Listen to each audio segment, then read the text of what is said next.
कलियुग केवल नाम आधारा सुमिर सुमिर नर उतरहि पार. तुळशीदासजी सांगतात कलियुग केवल नाम आधारा सुमिर सुमिर नर उतरहि पार. दुसरं प्रमाण, पहिलं प्रमाण मी तुम्हाला भागवतातलं दिलं, दुसरं प्रमाण तुळशीदासजीचं, तिसरं प्रमाण कलियुगा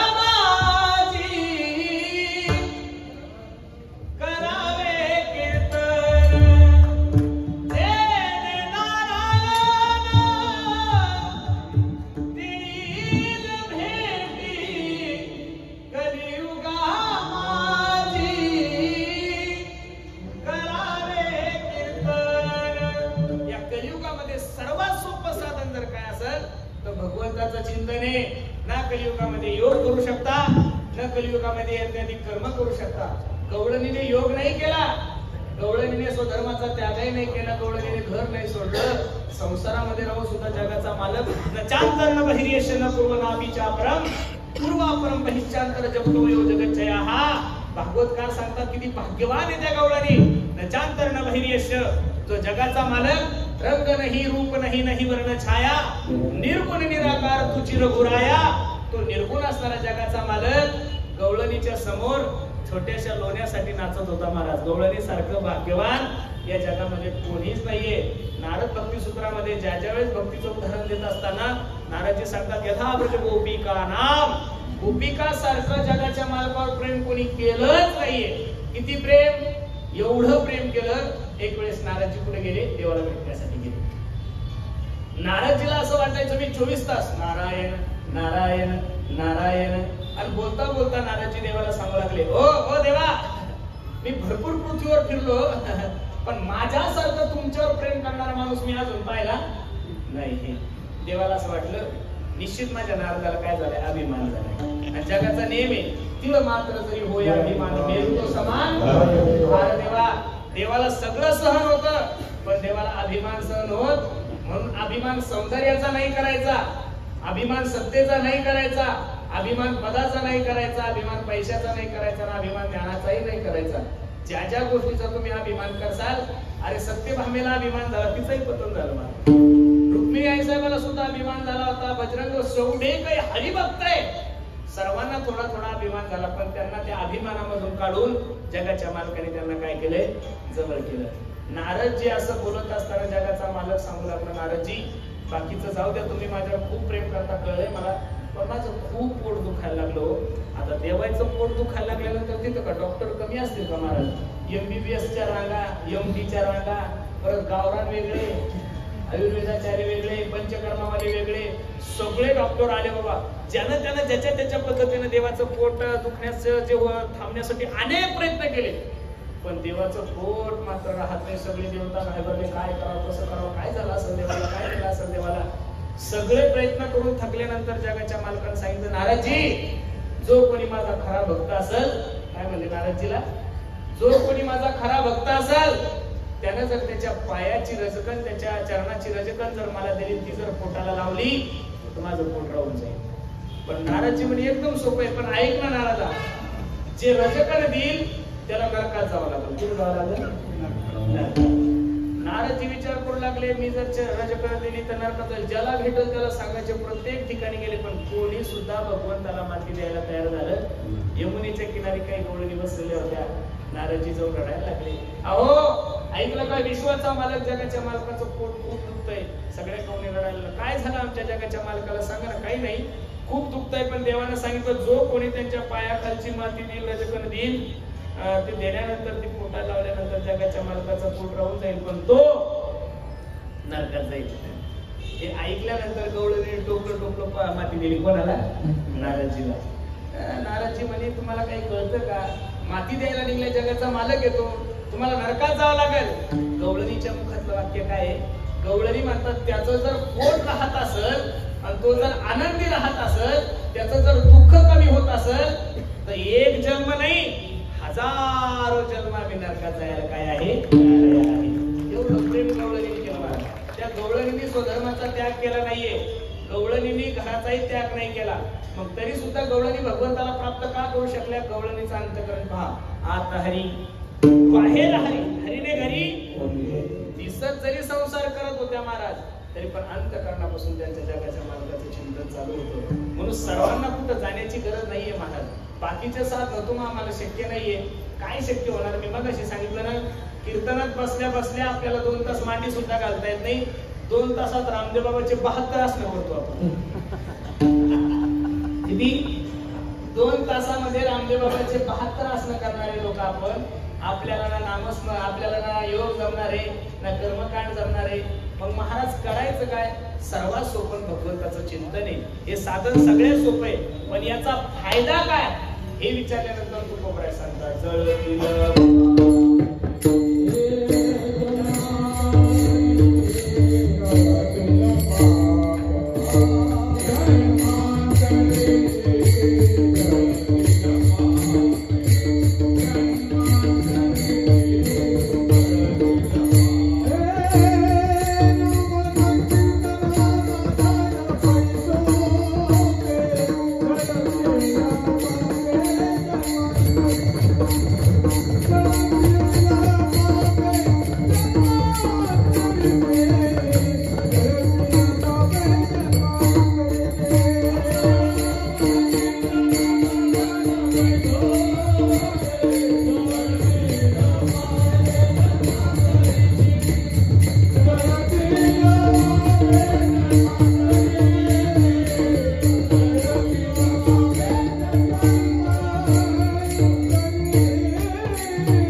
अनंत जन्माचं पाप असू द्या महाराज तुमचं, ते पाप नाही होतं. कोणाचं झालं?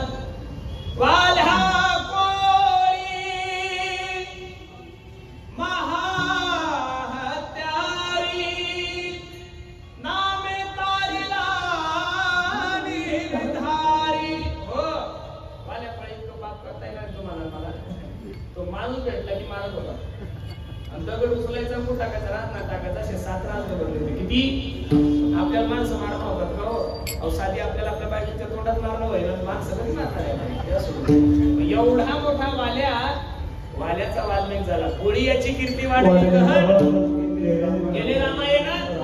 रामादी बोलीला वाल्मिक तैसेची करीन वरतुनी दाबी ना. वाल्यामुळे एक झाला, दुसरा आजारी. आजामेळ्याच्या सुद्धा जीवनामध्ये यम नेण्यासाठी आला पोरग खेळतय नावा त्याला. ए नारायणा, ए नारायणा धाव. आता पोराला आवाज दिला होता का देवाला दिला होता? आवाज कोणाला दिला होता? पोराला आवाज दिल्यानंतर देवाचे पार्षद पाठवले खाली. यमाचे पार्षद आले, देवाचे पार्षद आले. यमाचे पार्षद म्हणायचे गिरायकांचं, देवाचे म्हणायचे आमचं का यानं जीवनभर वाईट केलंय, वेश्येसोबत लग्न केलंय, असं केलं तसं केलं. देवाच्या पार्षदाने तू करायचं एक प्रमाण त्यांना सांगितलं. अंतकाळी ज्याचे नाम आले ज्याच्या मुखात मरतानी भगवंताचं चिंतन येईल त्याच्यासारखा भाग्यवान जगात कोणीच नाहीये. या सगळा संवाद ज्यावेळेस आजामेळी ऐकत होता त्यावेळेस आजामेळी विचार करू लागला, मी पोराचं नाव घेतलं तर देवानं वाचवलं, साक्षात देवाचं जर नाव घेतलं असं तर निश्चित माझ्या जगाच्या मालकाला माझं काही केलं. देवाचं निमित्त कोणत्याही निमित्तानं तुम्ही चिंतन करा, तुमच्या जन्माचं पाप नाहीसं झाल्याशिवाय राहणार नाही. किती ताकद आहे. तुम्ही सर्व मुंबईत जरी राहत असेल तर आहे सगळे ग्रामीणच, काही लोक इथं काम करण्यासाठी आलेले. आपल्या तिकडे एखाद्या चाऱ्याची गंजी म्हणतो त्याला आपण, किंवा सुडी म्हणतो, बरोबर आहे का नाही? ज्वारी कापली की जनावरांसाठी शेतामध्ये जे थप्पी लावले त्याला काय म्हणतात? गंजी. गंजी हा शब्द विदर्भातला आहे. कुठला आहे? विदर्भातला. आता एवढी मोठी मंडपा एवढी गंजी लावली, सोयाबीनची लावली, याची लावली, कशाची? ज्वारीची लावली. मला एवढंच सांगा, एवढी मंडपा एवढी गंजी जाळायची ठरली.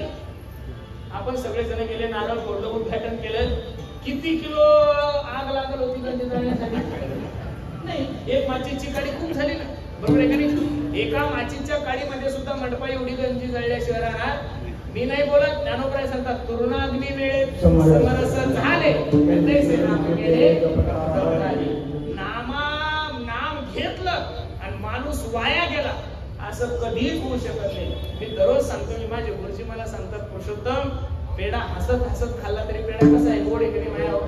आणि झोपीत खाल्ल्यावर आणि रडत रडत खाल्ल्यावर, अहो तुम्ही रडत रडत खा गोडच आहे, झोपीत खा गोडच आहे, आणि हसत हसत खा कसा आहे? अहो जेवढी साधू संतांनी सबसिडी दिली तेवढी कोणत्या सरकारने नाही दिली. सरकार फक्त लाडकी बहीण योजना राबवू शकतो, बरोबर आहे का नाही? सरकार शिक्षणात सवलत देऊ शकतो, सरकार तुम्हाला जाती आरक्षण देऊ शकतात, सरकार तुम्हाला थोडा टॅक्स कमी करू शकतात. पण साधू संतांनी किती सबसिडी दिली पहा. हरी बोला देता, हरी बोला उठता बैसता हरी बोला. याच्या पुढची सबसिडी आहे का? हरी बोला भांडता आणि हरी बोला सर्व कार्य करिता. नाथ बाबा सांगतात, भांडताना सुद्धा विठ्ठल विठ्ठल म्हणा आणि काढताना सुद्धा कामामध्ये काम नाही म्हणा. जाईल भवश्रम सुख होईल. त्याचा फायदा काय?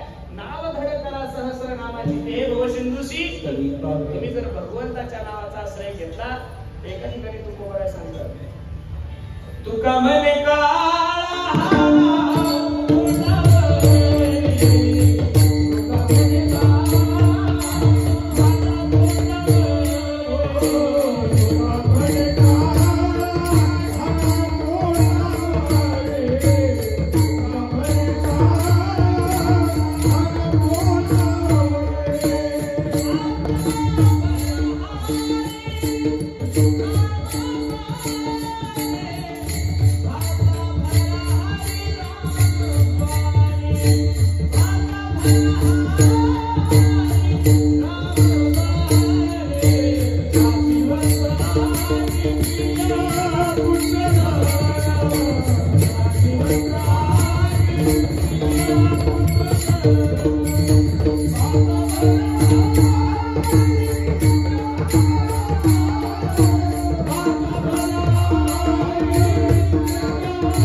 नाम संकीर्तन साधन पैसोटे जळतील पापे जन्मांतरी.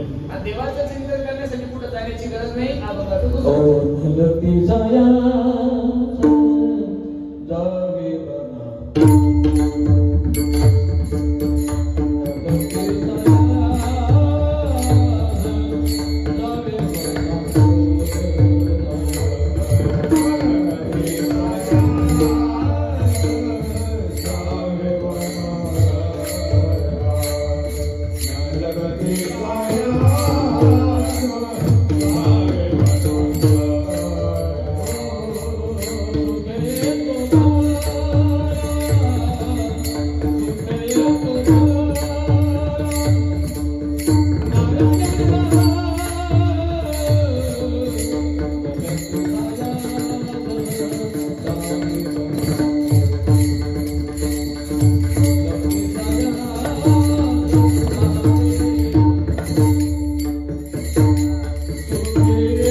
शबरी माता कुठे गेल्या हो? कुठेच गेल्या नाही. माता ऋषीने शबरी आईच्या वेळेला सांगितलं होतं, शबरी ए शबरी, तुझी सेवा पाहून तुझी भक्ती पाहून मी प्रसन्न, काळजी करू नको. जगाचा मला तुला भेट देणार आहे. काय देणार आहे? त्या दिवसापासून 14 वर्ष वाट पाहिली होती माया. किती वर्ष? किती? तुम्हाला असं वाटतं 2 सोमवार धरले म्हणजे माझ्या आपल्याला चालत चालायला पाहिजे. एवढं सोपं आहे का? तुम्ही परमार्थाला काय समजता मला काही कळत नाही महाराज. अरे काहीतरी कालावधी परमार्थात घालावं लागेल का नाही? सरकार एक साधी नोकरी देतो पोलिसाचं. किती? एक 50,000 पगार असतो. 1 लाख 1.5 लाख लय चांगली पोस्ट असत, 2 लाख असत, 3 लाख असत. 50,000 रुपये साधा पोलीस, एखादा साधा पोलीस असेल तर त्याला किती असतील? 50,000 रुपये. तर त्या 50,000च्या नोकरीसाठी पोलिसाला किती प्रतिबंध घातले माहितीये का? भरतीच्या टायमाला छातीत आला पाहिजे, उंचीत आला पाहिजे, रनिंग मध्ये आला पाहिजे, लांब उडीमध्ये आला पाहिजे, उंच उडीमध्ये आला पाहिजे, मेडिकल मध्ये आला पाहिजे, लेखीमध्ये आला पाहिजे, प्रॅक्टिकल मध्ये आला पाहिजे. आणि एवढं सगळं करून 10-20 लाख भरायची तुझी काय पाहिजे? 50,000च्या नोकरीसाठी जर सरकारनं 150 प्रतिबंध घालून दिले. मला किती प्रतिबंध घातले? 150. एका साध्या नोकरीसाठी जर माणसाला 150 प्रतिबंध घातले तर देवाची प्राप्त करून घेण्यासाठी जीवनामध्ये कमीत कमी 10 वर्ष नको का माणूस? लोकांना असं वाटतं एक पंढरपूरची वारी केली म्हणजे देवानं सगळेच काम ऐकले पाहिजे, माझं पोरगं नोकरी लागलं पाहिजे, माझ्या पोरीचं लग्न झालं पाहिजे. एवढं सोपं नाही हो महाराज. तुम्ही जेवढा हलक्यात घेता तेवढा परमार्थ हलका. पण तुमचा माझा परमार्थ तरी कोणत्या धडाचा आहे महाराज? आपण जर शनिवारच्या दिवशी मारुतीरायाला नारळ फोडण्यासाठी गेलो, त्याचा नारळ कवळं निघलं ना, एवढा सुद्धा तुकडा देवाला ठेवत नाही. ते नारळ पावलं देवाला तुझ्या बापाने ठेवलं. म्हणजे काय पद्धत काय? असं नाही महाराज. इथं जेवढ्या काही आई बहिणी बसलेल्या मायानो, एक छोटासा प्रश्न करतो. तुमच्या नवऱ्याला जसं आवडतं तसं तुम्ही वागावं का तुम्हाला जसं आवडतं तसं तुम्ही वागावं? लग्न झाल्यानंतर नवऱ्याला आवडतं तसं तुम्ही वागावं का तुम्हाला आवडतं तसं तुम्ही वागावं? नवऱ्याला आवडतं तसं जर तुम्ही वागल्या तर संसार सुखाचा आहे, सासराच आहे, सासरी आहे. तुम्हाला आवडतं तसं जर वागल्या तर तुम्हाला सासरी राहता येणार. नवरा एका वाक्यात सांगत तुझ्या बापाच्या घरी जाय काय काशी करायची कर, मला सांगू नको. तुमच्या नवऱ्याला जी भाजी आवडती ती तुम्ही करावं का तुम्हाला जी आवडती ती तुम्ही करावं? बस संपलं माझं उदाहरण. कीर्तन नवऱ्याला जी भाजी आवडती ती जर बायकोने केली तर नवरा प्रसन्न होतो. हा जसा संसार आहे तसं देवाला आवडतो, तसा परमार्थ भक्ताने केला तर देव सुद्धा प्रसन्न झाल्याशिवाय एका वाक्यात सांगितलं पातंग ऋषीने, हे शबरी काळजी करू नको, जगाचा मालक तुला भेट देणार आहे. त्या दिवसापासून 14 वर्ष राम सिया राम सिया राम सिया राम राम सिया राम सिया राम एवढं चिंतन केलं. विश्वाचा मालक शबरी मातेच्या घरी गेलं. चरित्र तुम्हाला ज्ञात आहे. महाराज सांगतात, न लगती साया सजावे वनांतरा.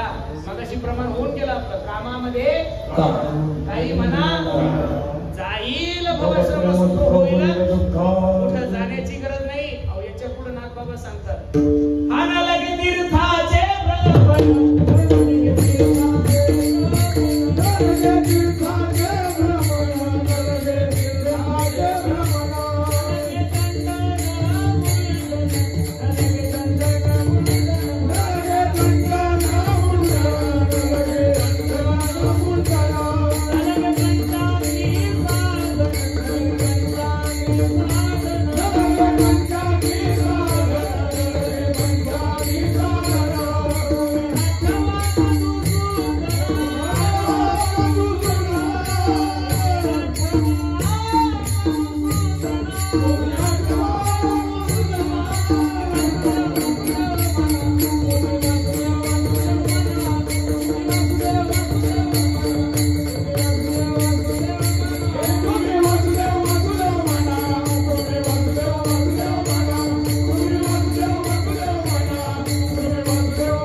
सर्वांना माझी विनंती आहे, याच्यासाठी काही सोनी पण एका ठिकाणी बसून घ्यायचं सांगितलं, पण आवडे आनंद आवडीनं सांगितलं, सवडीनं नाही. आता एवढा मोठा आमदार साहेबांनी कीर्तन महोत्सव ठेवलाय, राष्ट्रीय कीर्तन महोत्सव उत्सव, बरोबर आहे का नाही? काही लोक म्हणते ना काय 7 दिवस जायचं, काल्याच्या कीर्तनाला घेतलं तरी तेवढंच पुण्य मिळतं. तुम्हाला कोणा सांगितलं असं? अरे तुम्ही सगळे व्यवसाय नोकरी करणारे लोक आहेत. 30 तारखेला तुमचा पगार होतो. शेती मारले नाही, लक्ष नाही का?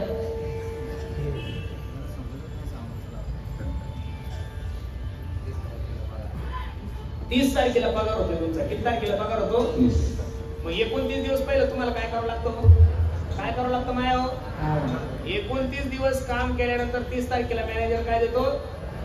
आणि 29 दिवस घरी झोपला आणि 30 तारखेला पगार आणायला गेला. मॅनेजर मला पगार द्या, लाता नाही खाणार का तो? तसं काल्याचा प्रसाद घेण्याच्यासाठी पहिलं 7 दिवस तुम्हाला इथे यावं लागेल. अहो तुम्ही येता काही नाही, पहिल्या दिवसापासून आमदार महोदय हजर आहे.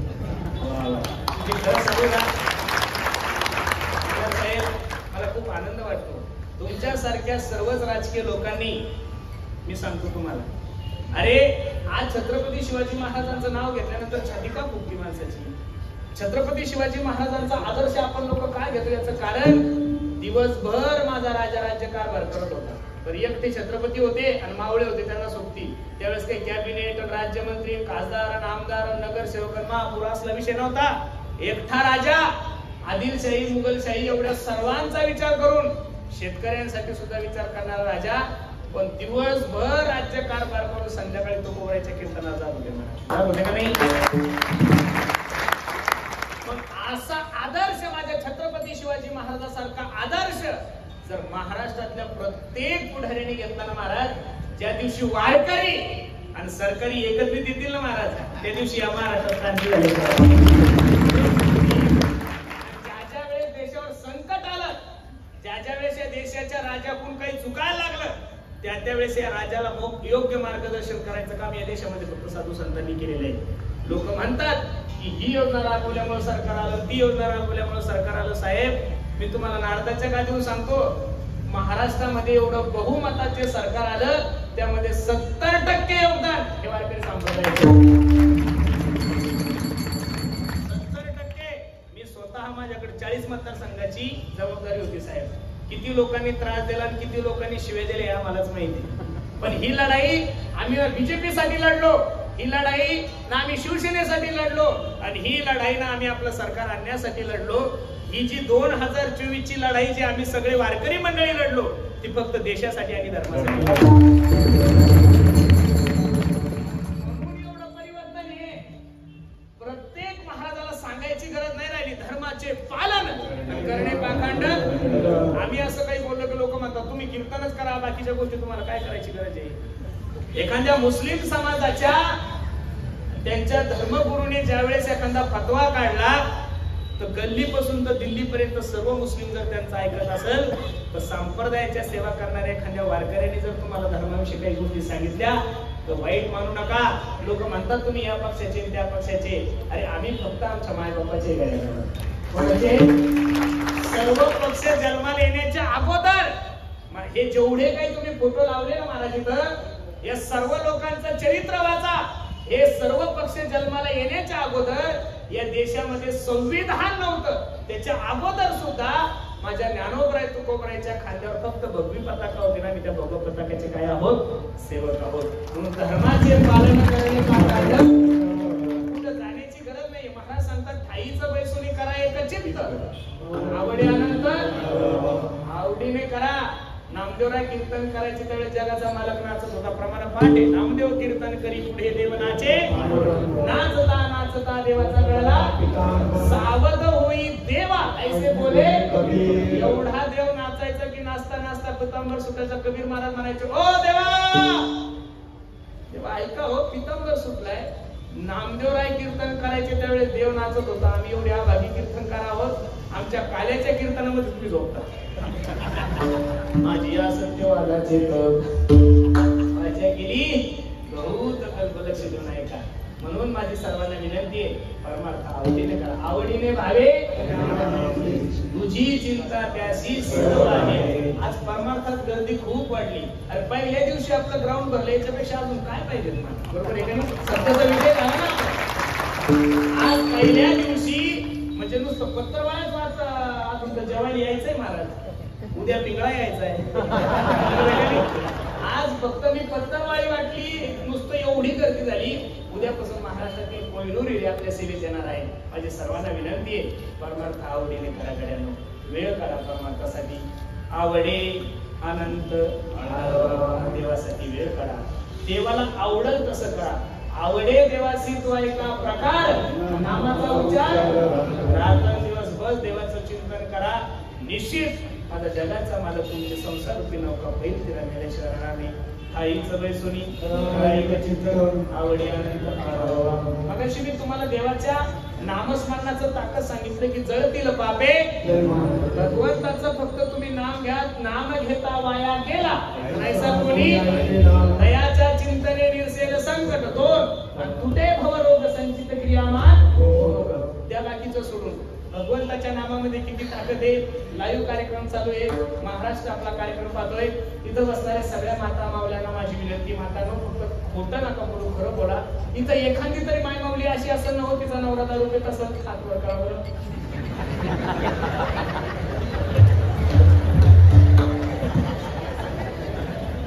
आमदार महोदय तुमच्या मतदारसंघात एकही बेवडा नाही.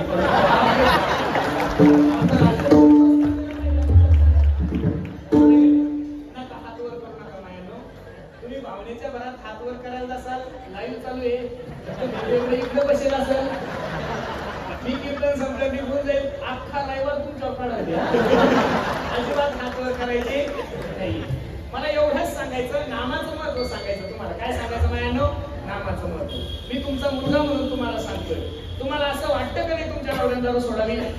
मान सुद्धा नका हलू, मी मानसशास्त्राचा तज्ञ. कोणत्या मानमौलीचा नवरा दारू तर तुम्ही चेहरा पाहून सांगू शकतो. तुम्ही मान सुद्धा नका हलू.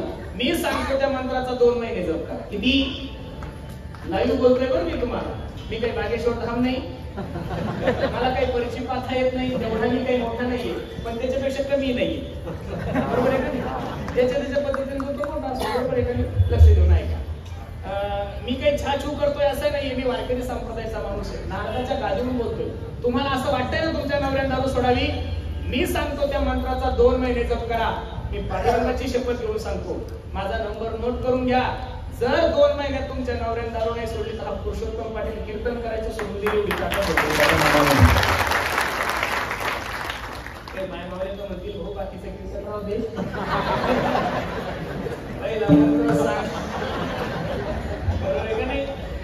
बरं, मी काही दुसऱ्या संप्रदायाचा माणूस नाही.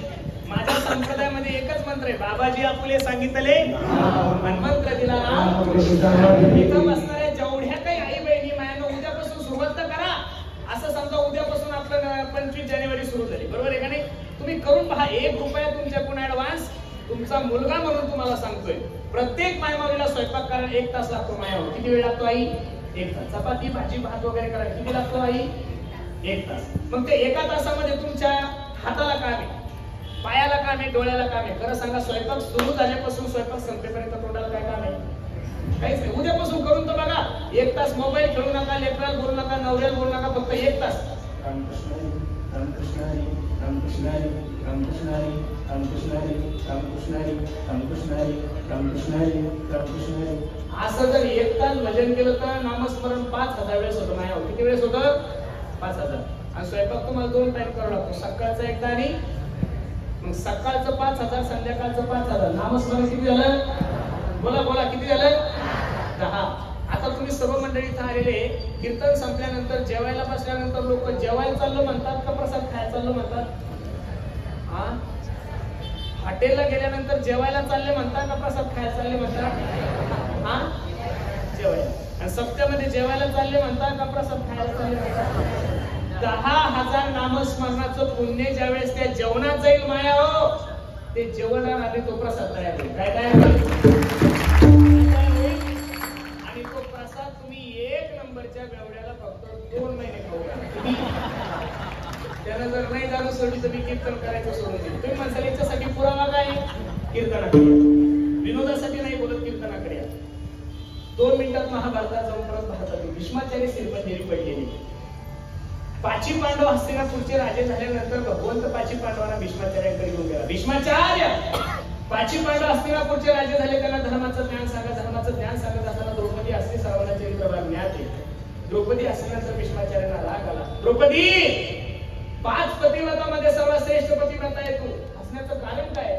द्रौपदीने हात जोडले. बाबा, आज तुम्ही माझ्या नवऱ्याला धर्माचं ज्ञान सांगताय, त्यावेळेस तुमचा धर्म कुठे गेला होता? ज्यावेळेस भर सभेमध्ये दुःशासन माझी साडी फेडत होता. भीष्माचार्यांच्या डोळ्याला धारा लागल्या आणि भीष्माचार्य सांगतात, द्रौपदी, त्याही वेळेस तुला वाचवायची इच्छा होती माझ्या अंतःकरणामध्ये, त्याही वेळेस तुला मदत करायची इच्छा होती माझ्या अंतःकरणामध्ये, पण काय करू ग? मी दुर्योधनाच्या घरचं काय खाल्लं होतं माया हो? बोला बोला, काय खाल्लं होतं?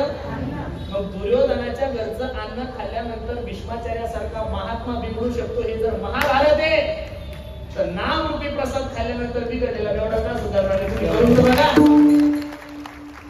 तशी दारू कोणा सुटत, कोणत्या डॉक्टर कोण नाही, कोणत्या बाबा कोण नाही, कोणत्या बाबी कोण नाही, कोणत्या कशा कोणच नाही.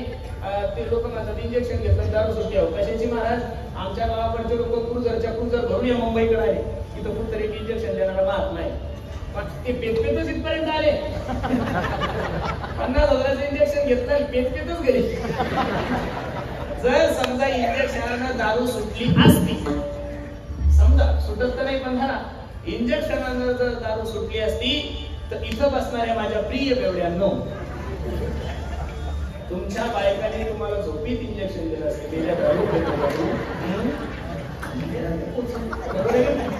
म्हणून तुम्ही भगवंताचं चिंतन करा. अरे, भवरोगासारखं दुःख जर माझ्या जगाच्या मालकाच्या चिंतनानं जातं, तर तुमच्या जीवनातलं दुःख निश्चित कमी होईल. पण महाराज, देवाचं नाव कोणतं? रामकृष्ण हरी विठ्ठल केशवा मंत्र हा जपावा सर्व